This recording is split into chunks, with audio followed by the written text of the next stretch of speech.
그때 내가 너희에게 말하여 이르기를 나는 홀로 너희의 짐을 질 수 없도다. 너희 하나님 여호와께서 너희를 번성하게 하셨으므로 너희가 오늘날 하늘의 별같이 많거니와 너희 조상의 하나님 여호와께서 너희를 현재보다 1000배나 많게 하시며 너희에게 허락하신 것과 같이 너희에게 복 주시기를 원하노라. 그러즉 나 홀로 어찌 능히 너희의 괴로운 일과 너희의 힘겨운 일과 너희의 다투는 일을 담당할 수 있으랴. 너희의 각 지파에서 지혜와 지식이 있는 인정받는 자들을 택하라.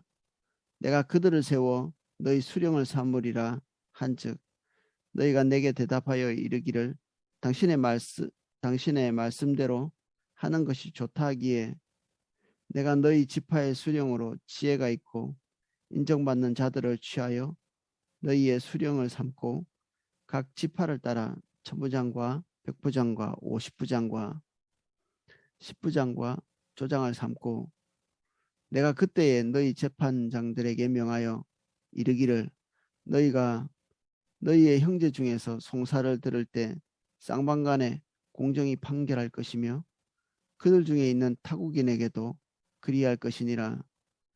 재판은 하나님께 속한 것인즉 너희는 재판할 때에 외모를 보지 말고 귀천을 차별 없이 듣고 사람의 낯을 두려워하지 말 것이며 스스로 결단하기 어려운 일이 있거든 내게로 돌리라. 내가 들으리라 하였고 내가 너희의 행할 모든 일을 그때에 너희에게 다 명령하였느니라. 아멘.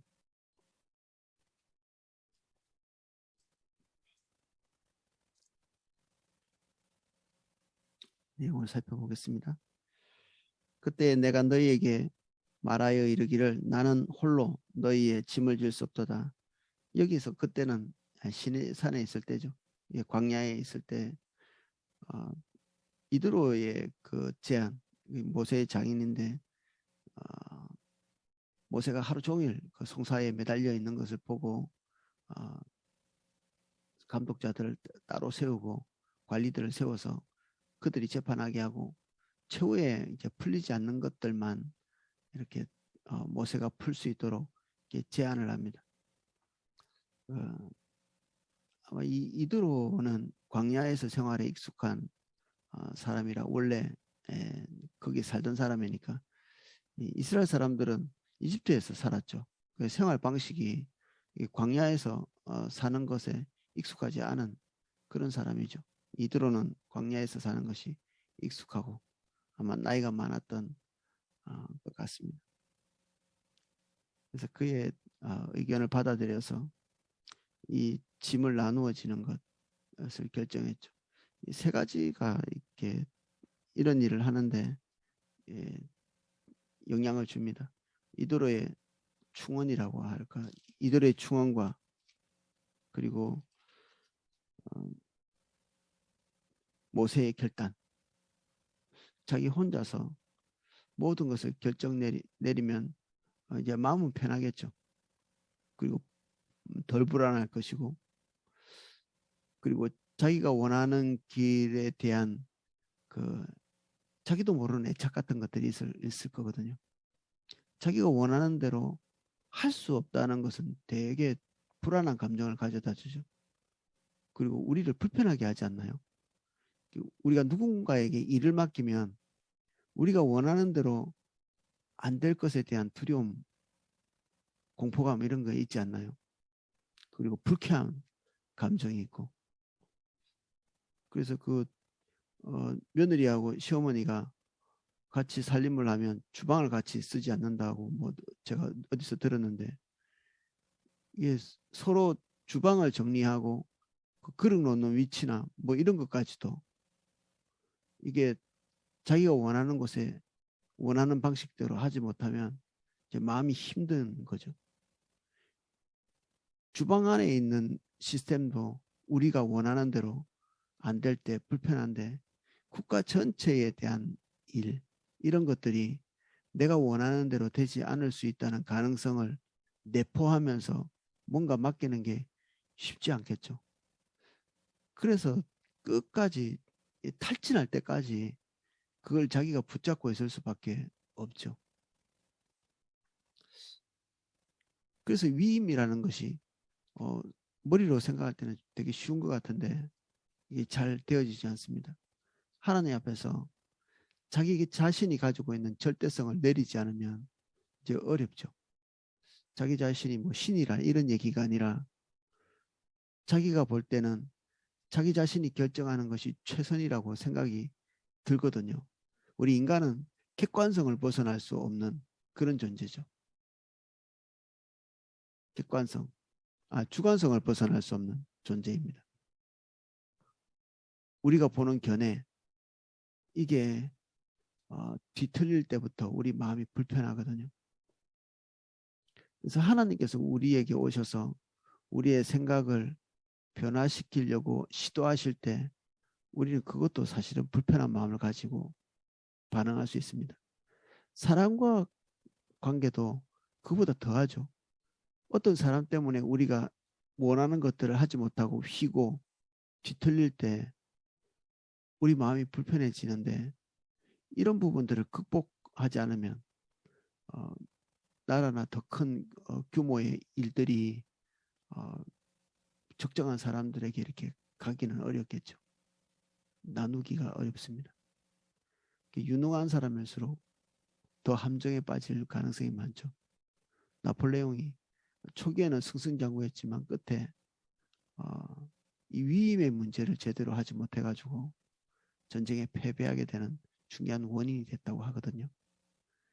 자기가 워낙 유능하니까 그 아래에 있는 장교들의 그 말 그리고 독단적인 판단을 하지 못하도록 제한하면서 전쟁에서 긴박하게 처리해야 될 문제들을 처리하지 못하고 그냥 명령만 기다리다가 이제 시간이 흘러가는, 그래서 적절한 타이밍에 적절한 행동을 해야 되는데 이제 그것을 못하면서 전쟁에 거듭패하게 되는 일이 있었다고 하더라고요.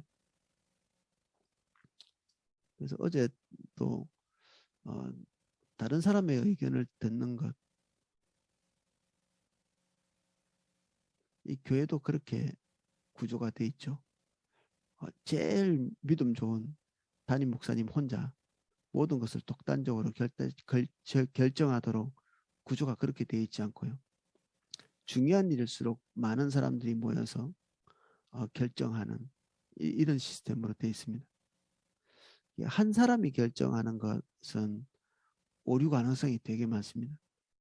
그래서 빅데이터 같은 것들이 우리가 신뢰할 만한 부분들이 있는 게, 이게 사람들이 많이 있을수록 어떤 부분을 결정하는 것이 정확도가 높아진답니다. 뭐 민심이 천심이다 이런 얘기도 있는데 뭐 군중이 다 옳다 그런 말 좀 또 맞지 않는 부분이기도 한데, 그 하버드 대학교에서인가 뭐 어디서 연구를 했는데 소의 무게를 재는데, 소의 무게, 소가 뭐 몇 킬로나 되는지 대충이야 추정할 수 있지만 정확히 알 수 없잖아요.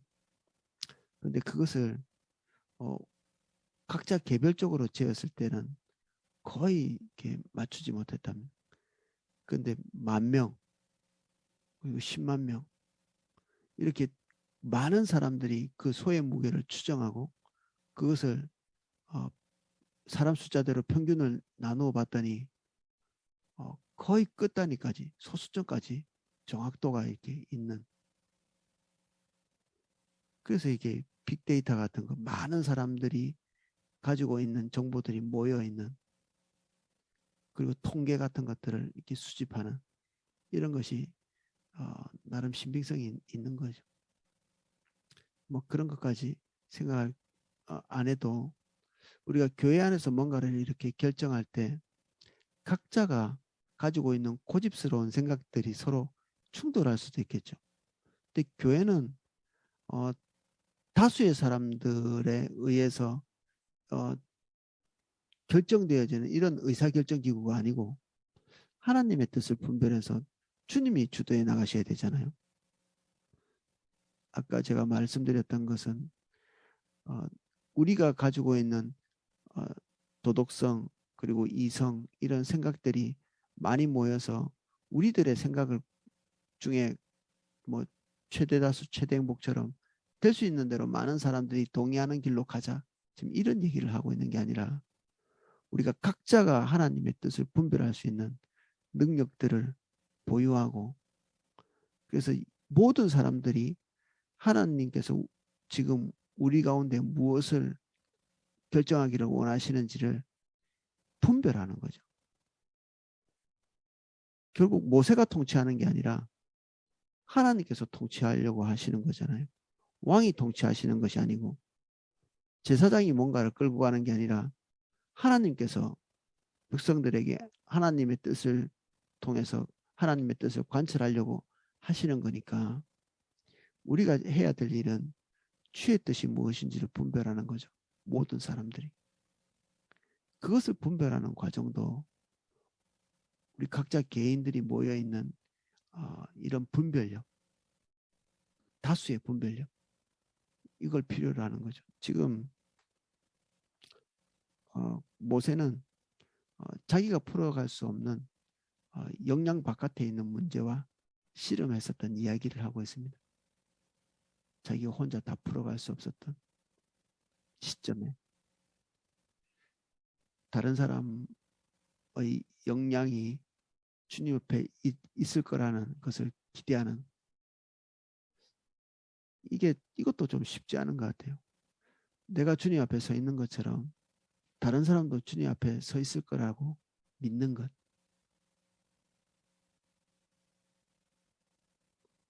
여러분들은 잘 믿어지시나요?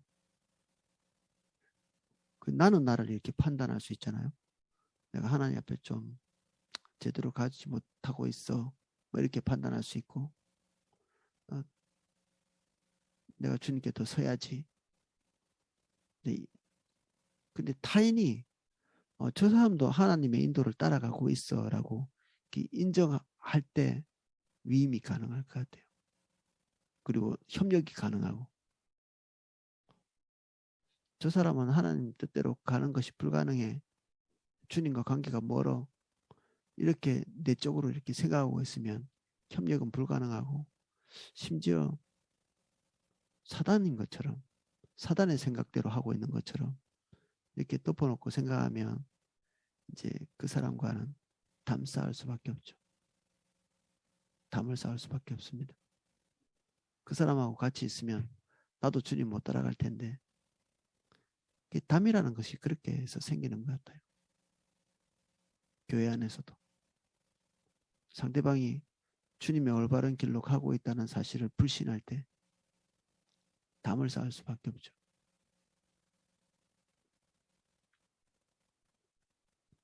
너희 하나님 여호와께서 너희를 번성하게 하셨으므로 너희가 오늘날 하늘의 별같이 많거니와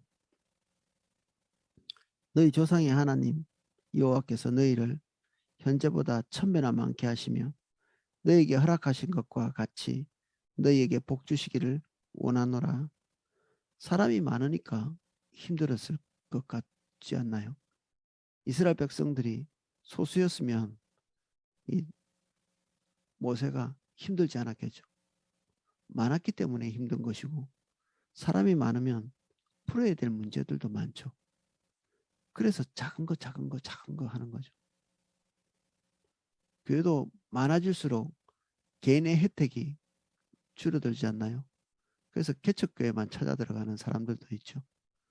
교회에서 주는 영적인 서비스가 개인에게 이게 부족하다고 생각되면 이게 작은 소수의 사람들에게 신경을 더 쓸 수 있는 개척교회를 선호하는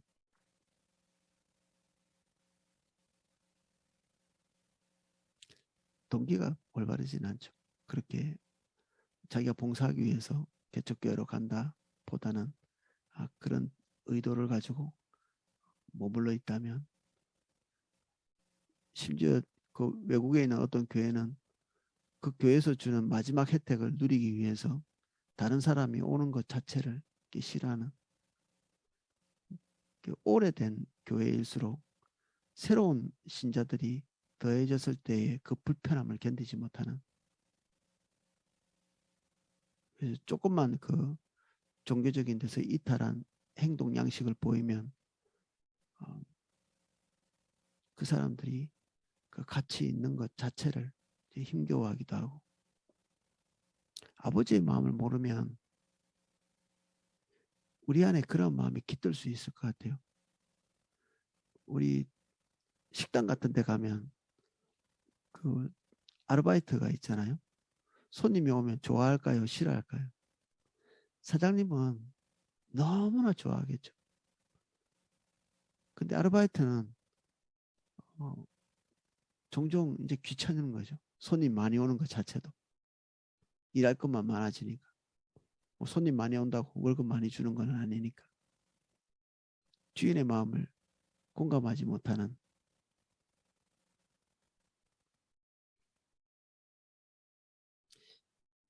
그 한때 인구가 너무 많아가지고 산하 정책, 산하 제한 정책 같은 거 하면 아주 이게 못된 정책이죠. 하나님께서는 번성하고 많아지고 왕성해지기를 기대하시고 하나님의 백성들이, 근데 그것에 대한 부작용들, 학교도 더 지어야 되고, 그리고 사람들이 많아지면 그것에 대한 복지를 책임지는 것도 만만한 일이 아니니까 산하를 제한해버린 이런 악덕이죠. 하나님께서 결정하신 대원칙과 반대 방향으로 가는 것이죠. 생육하고 번성하라고 말씀하신 굉장히 기초적이고 이게 아주 핀셋처럼 그런 어떤 세부적인 일을 말하는 것이 아니고 아주 이렇게 큰 바운더리인 것 같아서 우리가 잘 그런 것들을 주목하지 않는데, 이런 데서부터 뒤틀리면 결국 우리 개인에게까지 중대한 타격이 옵니다. 시간은 좀 걸리겠죠. 지금 우리가 겪고 있는 인구가 줄어들고 있는 문제 때문에 우리가 겪고 있는 고통들이 또 있거든요.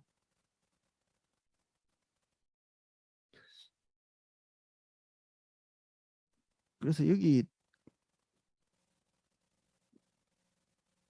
모세가 올바른 생각을 하고 있죠. 더 흥황해지고 더 커지고 더 많아지고 하나님께서 기대하시는 방향성과 같죠. 이때 자기에게 돌아올 그 노동량이 더 늘어나겠죠. 모세의 마음 공감하시나요? 가족들 돌보기도 싫어서 애도 안 낳잖아요. 생육하고 번성하라 그랬는데 둘만 낳고 그만두는 것을 권장하죠. 어, 생육하고 번성하는 것. 우리 아이가 셋째가 났을 때 성도들이 우리 셋째를 별로 이게 반기지 않는 걸 봤거든요. 그 보는 사람마다 입을 대는 임신 기간 동안에, 그래서 우리 아내가 상처를 많이 받았죠. 특히 국가의 어, 이데올로기가 그 산하 제한이었던 때에 있었던 분들이 아주 이렇게 아이를 놓는 것들을 무지한 것으로 여기는, 아이를 적게 놓으면 굉장히 지적인 그런 판단을 하고 있는 걸로 여기기도 하고, 우리는 주의 말씀이 버젓이 있지만 그 시대가 강조하고 있는 이데올로기에 대단히 많이 오염되어 있습니다. 그래서 아이를 놓으면 인생이 피곤해진다. 이렇게 우리 생각 속에 쩔어 있죠. 그걸 축복으로 여기지 않는, 개인의 사사로운 복지가 삭감되는 것에 대한 그 불쾌한 감정들, 알바생처럼 주님이 기대하시는 것대로 기대하지 않는,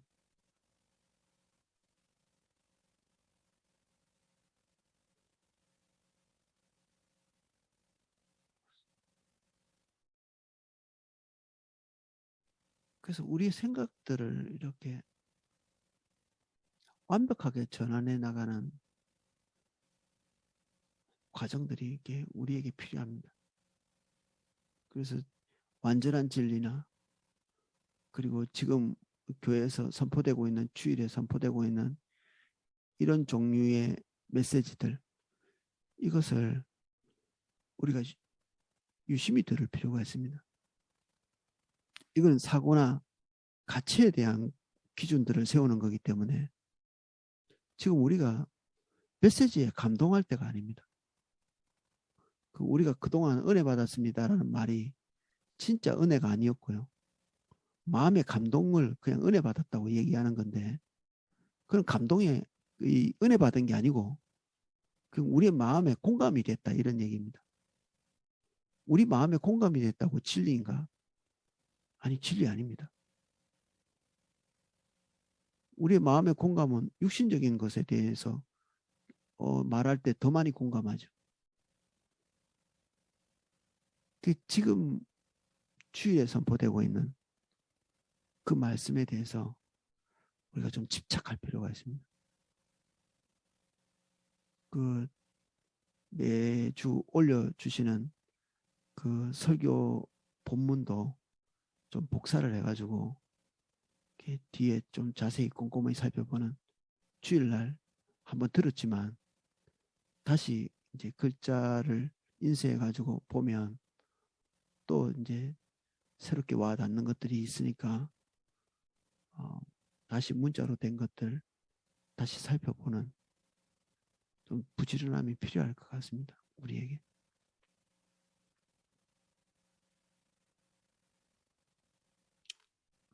책 읽기 힘드신 분들은 완전한 진리를 낭독으로 올려드리고 있으니까 그 새벽기도 설교 듣는 거기 찾아 들어가셔가지고 그 완전한 진리를 찾아서 들으셔도 도움이 될 것 같습니다.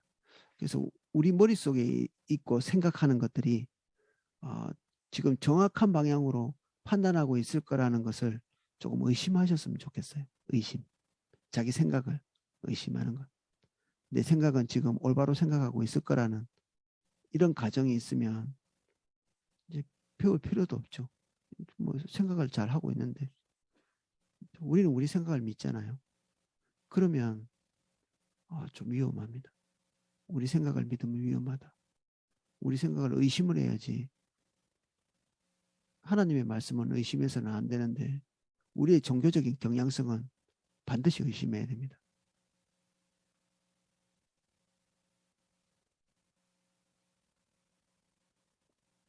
특히 신앙생활을 오래 하신 분들이 여기 들어오신 분들 중에 대부분이죠. 그러면 오랜 기간 동안에 종교적인 생활을 통해서 굳어진 것들이 진리로 인식이 됩니다.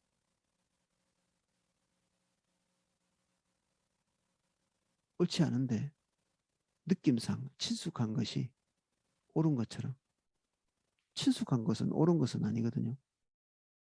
근데 친숙한 것에 우리는 좋은 감정을 가집니다. 그리고 옳아도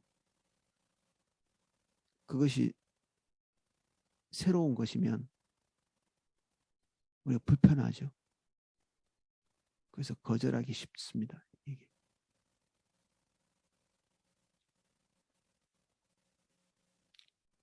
12절 그런즉 나 홀로 어찌 너희의 괴로운 일과 너희의 힘겨운 일과 너희의 다투는 일을 담당할 수 있으랴. 자기 일도 힘든데 남의 일까지 풀어가는 것.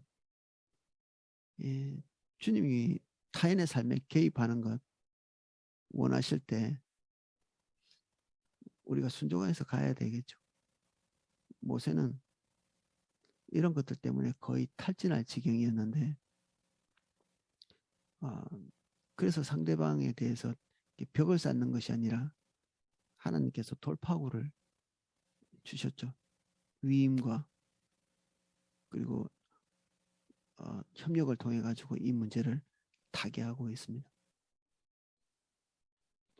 갈등이 일어날 때 그때는 사실 다음 단계로 도약할 수 있는 절호의 기회이기도 합니다. 그 갈등이 풀어가는 방식에 따라서 그렇습니다.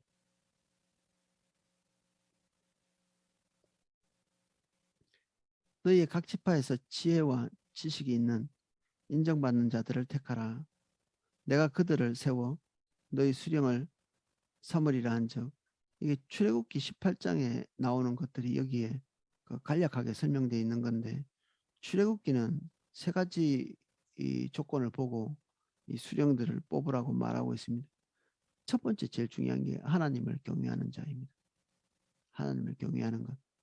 모든 기준은 주님에게서 나오는 거거든요.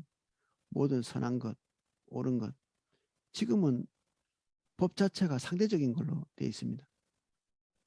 때에 따라서 윤리라는 것이 달라지고, 때에 따라서 옳은 것이 틀리고, 그리고 심지어는 옳은 것 자체가 없는, 각자에게 제일 편안한 것이 옳은 것인, 지금 우리가 상대주의적인 세상에서 살잖아요. 그래서 지금은 법이라는 것이 올바른 절차를 말하는 것이지 정의로운 것을 말하는 것이 아닙니다. 점점 더.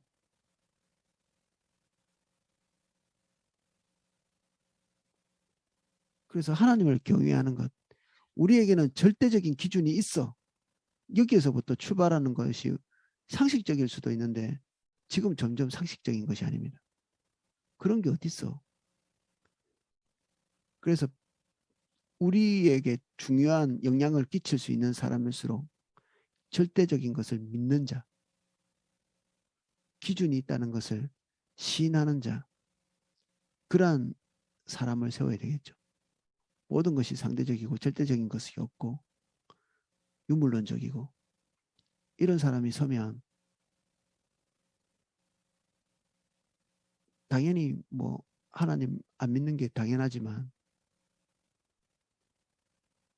더 큰 도덕적인 오류로 빠져들 가능성이 많죠. 절대적인 것이 없다. 절대적인 윤리를 믿고 있는 사람은 불신자라 할지라도 그래도 인간에게 추구해야 될 완전한 뭔가가 있지 않겠어? 이런 가정이라도 하고 있으면 윤리에 대해서 좀 보편적으로 받아들이는 경향성이 있습니다. 근데 그런 것이 아예 그 교육이나 어떤 경험에 의해서 싹 사라진 사람들은 이 기본적인 윤리를, 그리고 모든 사람들이 보편적으로 악이야라고 생각하는 것조차도 판단하지 못하죠. 올바르지 않은 판단을 양심의 가책이 없이 선택하게 되어 있습니다.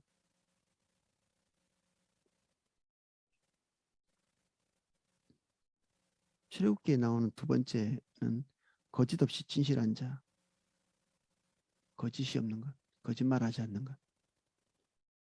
세 번째는 재물에 청렴결백한 사람 뽑으라고 되어 있죠. 우리 안에 우리의 복지에 대해서 민감한 것들이 있죠. 우리는. 근데 이게 높은 자리, 영향력이 큰 자리에 갈수록 더 부각되기 때문에 이런 부분이 충분히 확인된 사람을 세우라는 것입니다.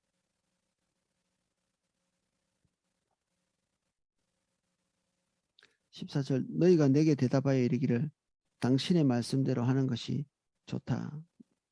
백성 전체들의 합의를 끌어낸 거죠. 아까 말했듯이 이들의 중앙과 모세의 결단, 그리고 지금 여기 보이는 백성들의 합의를 통해서 지금 이 통치 구조를 바꾸고 있는 것입니다. 내가 너희 지파의 수령으로 지혜가 있고 인정받는 자들을 취하여 너희의 수령을 삼되 곧 각 지파를 따라 1000부장, 100부장, 50부장, 10부장과 조장을 삼고, 이 구조가 이게 그 군대 구조를 얘기하는 겁니다. 1000부장, 100부장, 50부장, 10부장이 군대 구조입니다. 하나님께서 이스라엘 백성들을 볼 때 기본적으로는 그냥 모여있는 집단으로 보는 게 아니라 그냥 그룹으로 보는 게 아니라 군대로 보는 거죠. 팀으로 보는 것입니다. 어떤 차이가 있느냐, 그룹과 팀은. 그룹은 그냥 모아놓은 것입니다. 이렇게 사람들을 묶어놓은 거죠. 사람들의 묶음. 팀은 분명한 목적을 가지고 있는 사람들의 그룹입니다. 목적성. 우리 교회는 목적성이 있나요? 예, 있죠. 분명히 있습니다. 우리는 그냥 모여있는 사람들이 아닙니다. 그럼 그룹이죠. 이렇게. 그룹은 100만 명 모여도 아무짝에도 쓸모가 없습니다. 100만 명 모여도. 그러나 분명한 그 목적성을 가지고 있는 사람은 10명이 모여도 파워가 있죠. 모든 사람들이 같은 목적을 가지고 있는, 그 안에는 강력한 유대가 있고요. 뚜렷한 방향성이 있고, 그룹은 모이는 숫자만큼 방향성이 다르죠. 10명이면 10명이 다 다르고 방향성이 10가지가 되고 20명이면 20가지가 되고, 교회는 하나님께서 주신 분명한 목적성, 방향성이 있어서 100명이 모이든 1000명이 모이든 일관된 방향으로 가게 되죠. 각자가 주님의 인도를 따라가겠다고 결정했을 때 그렇다는 얘기입니다. 또 그렇게 해야 되고, 교회가 무기력해지는 것은 각자가 자기 소견대로 옳은 길로 가기로 결정했기 때문에 클수록 문제가 되죠. 그러면 교회가 클수록 문제점이 많아지고 악행의 크기도 교회의 크기만큼 악행의 크기가 커지겠죠. 그리고 하나님께 영광을 돌리기보다는 사이즈가 커지면 커질수록 수치와 부끄러움이 증폭되는, 목적성이 없기 때문에 크기와 상관이 없습니다. 이게 작으면 작은 대로 부도도 가고, 크면 클수록 또 부도도 가고, 모든 모여있는 구성원 한 사람 한 사람에게 하나님께서 비전을 주시지 않고 방향성을 주시지 않으면 우리는 많이 모이나 적게 모이나 부끄러운 일들만 생기죠.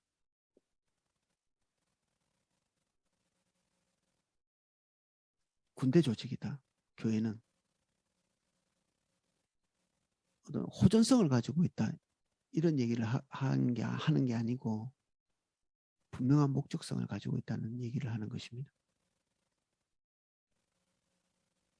내가 그때 너희 재판장들에게 명하여 이르기를, 너희가 너희의 형제 중에서 송사를 들을 때 쌍방간에 공정히 판결할 것이며 그도 중에 있는 타국인에게도 그리할 것이니라. 이 재판을 할 때 세 가지 원리죠. 빈부격차를, 그리고 신분의 귀천을, 자국인과 내국인을 차별하지 말라는 얘기입니다. 어떤 정당은 부한 자에게 약한 면이 있고요. 두둔하는 거죠. 부한 자들. 어떤 정당은 가난한 자들은 무조건 싸고 도는. 성경이 말하고 있는 것은 부한 자라고 두려워하고 두둔하고 싸고 돌지 말고, 가난한 자라고 두호하지 말라. 무조건적인 이성이 없는 불쌍히 여기는 긍휼, 그렇게 하지 말라고 되어 있습니다.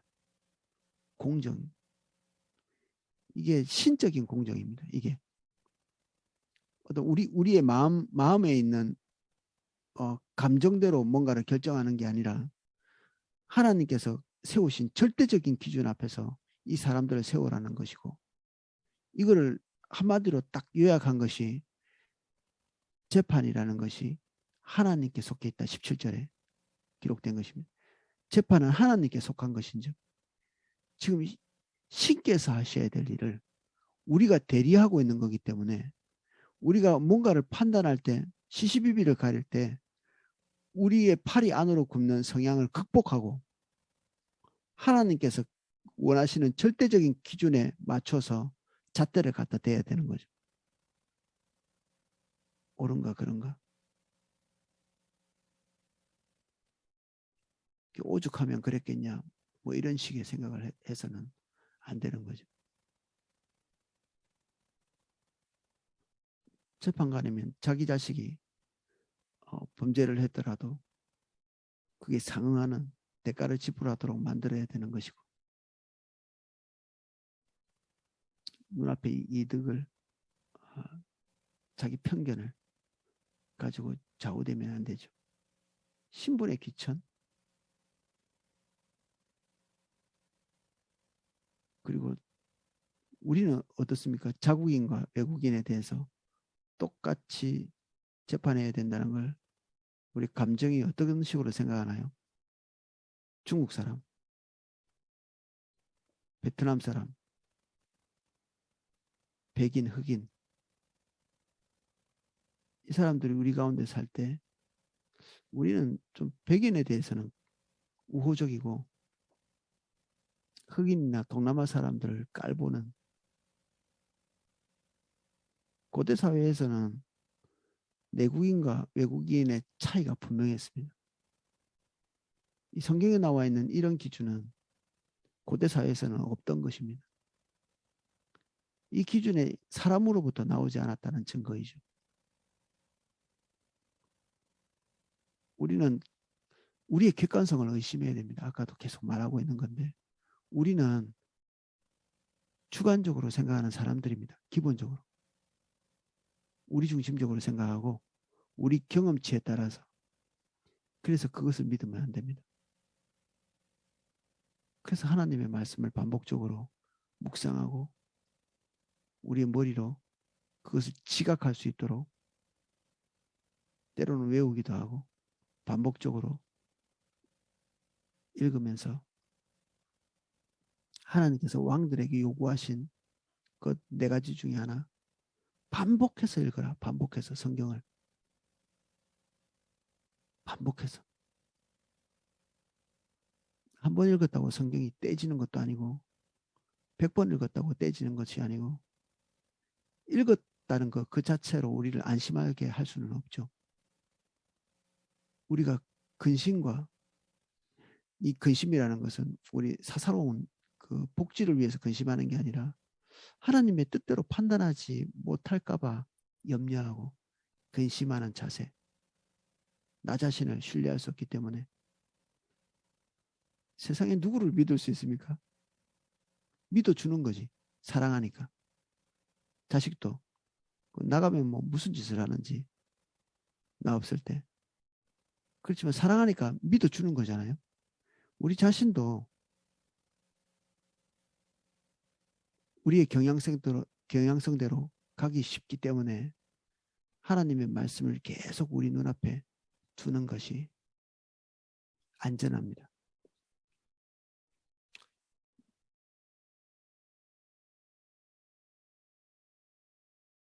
내가 너에게 행할 모든 일을 그때에 너에게 다 명령하였느니라. 이미 모든 것을 다 알고도 전 세대는 주님을 떠났죠. 몰라서 떠나지는 않습니다. 사실.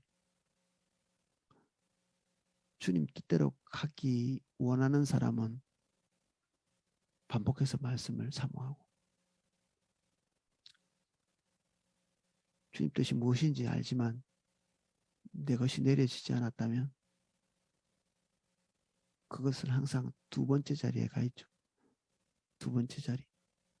항상 존중하고는 있으나 결정할 때는 뒤로 밀어놓는, 항상 우리에게 하나님의 말씀은 중요한데 뭔가를 결정할 때만 뒤로 살짝 밀어놓습니다. 뭔가를 결정할 때.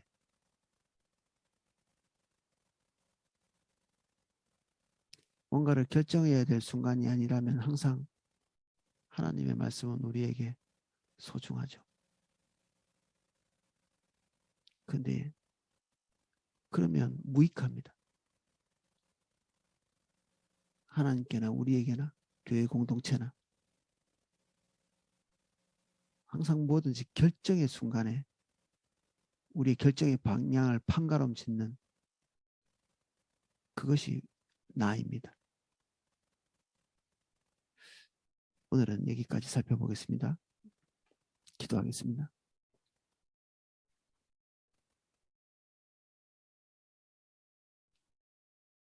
우리의 생각과 판단을 신뢰하지 않게 해주십시오. 우리의 능력과 우리의 결정이 우리에게 편안할 수밖에 없지만 이제 의심하고 이것에 기대지 않도록 주님 도와주셔서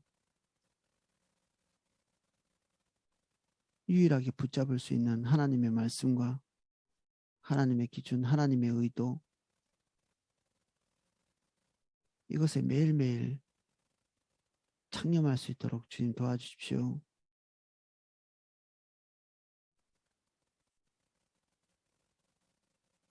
주의 말씀대로 서지 못할까 봐 두려워하는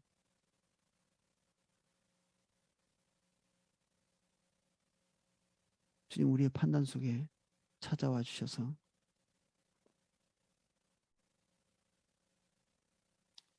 우리의 결정을 주님께로 인도해 주십시오.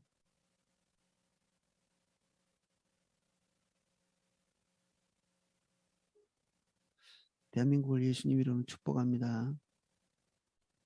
당연히 믿는 사람이 세워지지는 않을 것이고 불신자들이 세워 이 나라를 이끈다 할지라도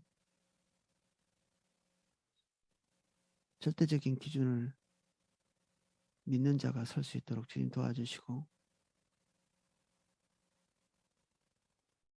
하나님께서 기대하시는 방향으로 하나님께서는 고랑에 물이 흘러가는 것처럼 리더의 마음을 주님 뜻대로 인도하신다고 말씀하셨습니다.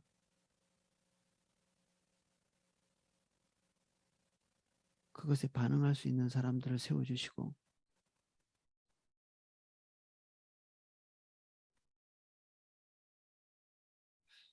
주님이 대한민국이 주님께 붙잡히게 해주십시오.